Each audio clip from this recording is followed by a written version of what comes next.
Hello friends, मैं गौरव और James Webb space telescope ने सबसे पुरानी गैलेक्सी ढूंढी। जेम्स वेब ने मल्टीवर्स थियरी को प्रूव किया। जेम्स वेब ने एलियंस के एग्जिस्टेंस का भी प्रूफ दिया एंड रिसेंटली उसने जुपिटर के कई सारे राज खोले हैं। लेकिन एक मिनट, जुपिटर के कई सारे राज, जुपिटर के बारे में तो हम ऑलमोस्ट हर कुछ जानते थे, right? It is the biggest planet, it is a gas giant and it is one of the oldest planet जो हमारे सूरज के साथ ही फॉर्म हुआ था। But the fact is that even true?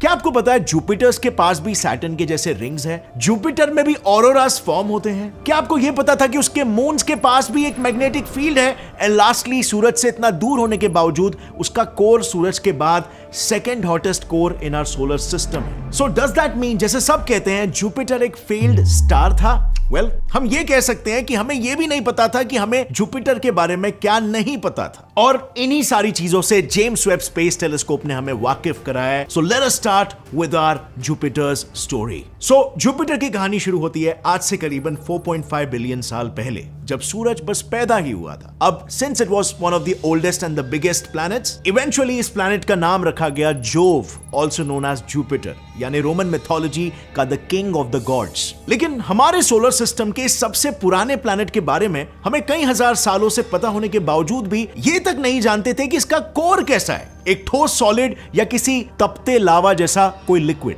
और यही जानने के लिए नासा ने एक्सक्लूसिव प्रोब जूनो को 5 अगस्त 2011 को जुपिटर को स्टडी करने के लिए उस पर भेजा। आज जूनो को लॉन्च हुए पूरे 10 साल हो गए हैं और जुपिटर आज की तारीख में भी काफी एफिशिएंटली अपने सारे सीक्रेट्स छुपा के बैठा है। और नतीजन, जूनो की मदद के लिए नासा को अपने और भी कई टेलीस्कोप्स को जुपिटर की ओर मोड़ना पड़ा, like the Hubble space telescope, Gemini earth observatory और अब the latest edition James Webb telescope. सबसे पहले जूनो और हबल ने अपने यूवी और विजिबल लाइट डिटेक्टर्स की मदद से सिर्फ जुपिटर के सरफेस को ही स्टडी किया, क्योंकि उसके अंदर एटमॉस्फेयर को स्टडी करने के लिए जो अर्थ बेस्ड जेमिनी ऑब्जर्वेटरी थी, उसके पास हाई पेनिट्रेशन वाले इंफ्रारेड डिटेक्टर्स होने के बावजूद भी वो पृथ्वी के एटमॉस्फेयर की वजह से सिर्फ कुछ ही डेप्थ तक ही जुपिटर को स्टडी कर पाते थे। पर अब with the inclusion of James Webb, जो बाय द वे इसी इंफ्रारेड टेक्नोलॉजी के साथ ऊपर स्पेस से जुपिटर पर नजर रख रहा है, अब फाइनली वी नो कि भले ही सूरज से दूर होने की वजह से जुपिटर का सरफेस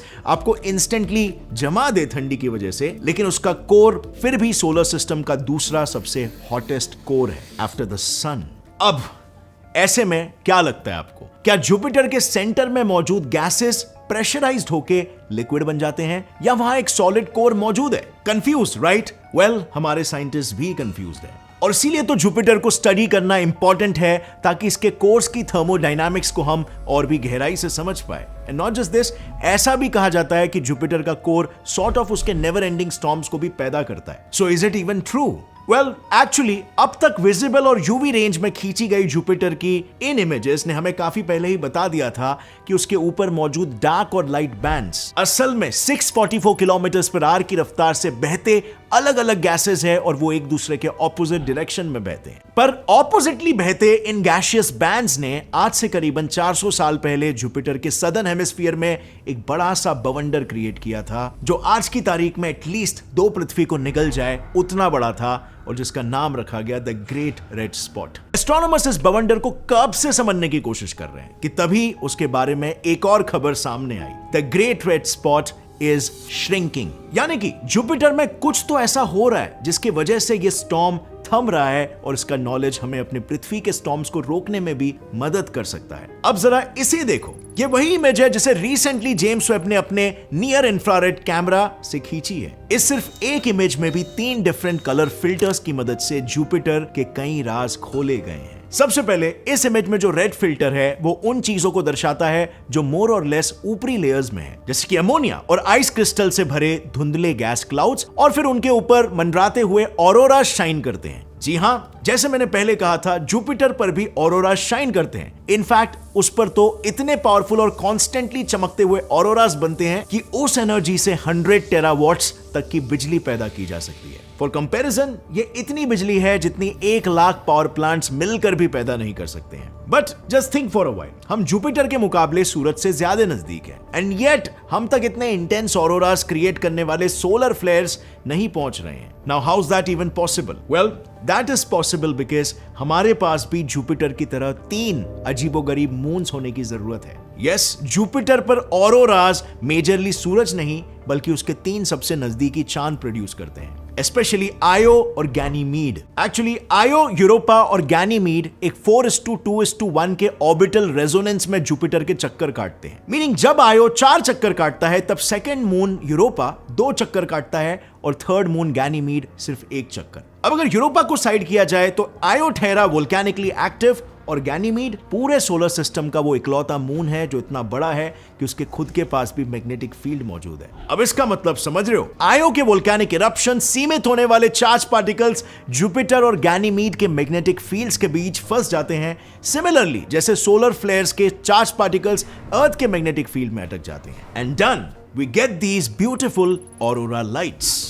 अब अगर हम जेम्स वेब की इस इमेज को अच्छे से देखें तो ऑरोरास ही इसमें ब्यूटीफुल नहीं है। जुपिटर के गैसियस बैंड्स भी काफी ब्यूटीफुल लग रहे हैं। एक्चुअली उसका atmosphere ammonia crystals, hydrogen, helium और मीथेन जैसे ऑर्गेनिक गैसेस से भरा हुआ है। अब इनमें से क्योंकि हाइड्रोजन और हीलियम कंपैरेटिवली हल्के होते हैं, वो ऊपर की तरफ मौजूद होते हैं और मीथेन गैस नीचे चली जाती है, पर नीचे तो गर्म कोर है और ऊपर सुपर कूल ठंडा स्पेस। अब ऐसे में नीचे की गैस गर्म होकर हल्की हो जाती है और ऊपर की ओर बढ़ने लगती है, एंड देन ऊपर की गैस ठंडी होकर भारी हो जाती है और नीचे बैठने लगती है। और इसी गैसियस मूवमेंट्स की वजह से क्रिएट हुआ है हमारे पूरे सोलर सिस्टम का सबसे बड़ा storm, the Great Red spot. अब इसी सेम इमेज में ग्रेट रेड स्पॉट सबसे अलग, समवॉट सफेद नजर आ रहा है, और वो इसीलिए क्योंकि बस इतना समझ लो कि इस पूरे इमेज में कलर के अलावा शेड्स की बहुत इंपॉर्टेंस है। जितने भी ब्राइटर शेड्स वाले एरियाज हैं including the Great Red spot, वो असल में हाई ऑल्टीट्यूड में मौजूद चीजों को दर्शाता है, व्हिच मींस कि अगर समझो जुपिटर पर माउंट एवरेस्ट होता तो उसे भी ब्राइटर शेड में ही दिखाया जाता। यानी इस हिसाब से मैं जो कह रहा हूं वो ये है कि द ग्रेट रेड स्पॉट सिकुड़ रहा है, वो एक्चुअली में किसी माटी के घड़े की तरह बस घूमते घूमते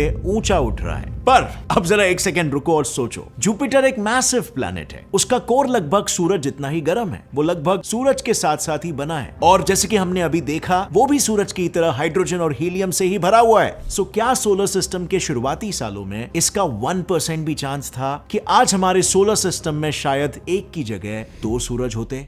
वेल, नहीं। एक्चुअली में कई लोग मानते हैं कि Jupiter is a failed star, but not really. Actually solar system के शुरुआत से लेकर अब तक सूरज से भी कहीं ज्यादा जुपिटर ने सोलर सिस्टम को बनाने में योगदान दिया है। उसने कई इनकमिंग एस्टेरॉइड्स और कॉमेट्स को ग्रेविटी से अपनी ओर खींचकर बाकी प्लैनेट्स की जान बचाई है। पर इतना मास गेन करने के भी बावजूद जुपिटर की लोकेशन ही ऐसी थी कि वो सूरज जितना मास गेन ही नहीं कर पाया। और आज अगर उसे एक छोटा स्टार भी बनना है तो अपने प्रेजेंट मास से उसे एटलीस्ट 83 से 85 टाइम्स और मास गेन करना पड़ेगा, और अगर उसे एक फेल्ड स्टार भी बनना है तो उसे करंट मास से करीब 13 टाइम्स ज्यादा मास लगेगा। मतलब मार्स और जुपिटर के मौजूद सारे एस्टेरॉइड्स को भी अगर जुपिटर खा लेगा तब भी वो एक फेल्ड स्टार नहीं बन सकता। So yes, Jupiter as a failed star is just a myth.